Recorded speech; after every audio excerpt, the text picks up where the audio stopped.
Le 6 mars 2017, le Ghana a célébré ses 60 ans d'indépendance. Ancienne colonie britannique depuis le XVIIe siècle, c'est sous l'influence du Parti de la Convention du peuple, dirigé par Kwame Nkrumah, qu'il obtiendra officiellement son indépendance le 6 mars 1957. Depuis cette accession, 4 putschs et 4 républiques se sont succédés.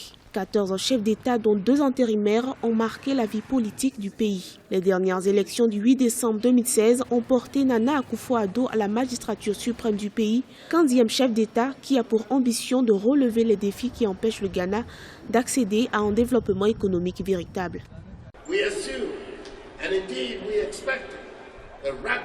Nous pensions que notre libération politique entraînerait un développement économique. Malheureusement, les retombées économiques qui étaient destinées à accompagner notre liberté ne sont pas encore au rendez-vous. De nombreuses populations restent encore en dessous du seuil de pauvreté. Après 60 ans, nous n'avons pas d'excuses. Il est temps de mettre le Ghana sur le droit chemin et de positionner notre pays là où il devrait être depuis des années.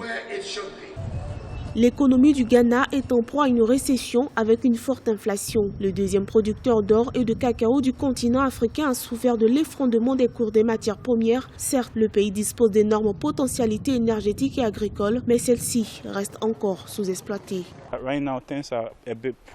Depuis 60 ans, nous ne présentons toujours pas les critères qui montrent que nous progressons. Plusieurs pays qui étaient à notre niveau il y a de cela quelques années sont loin devant nous. Quelle est donc cette mentalité que nous avons ici qui nous retarde? La célébration de ce soixantenaire a été l'occasion pour le chef de l'État Nana Akufo-Addo d'inaugurer le musée présidentiel construit dans l'enceinte du musée national du Ghana où la cérémonie de célébration a été accueillie pour la première fois. Ce musée immortalise par exposition photo l'histoire de la République du Ghana et tous ses héros.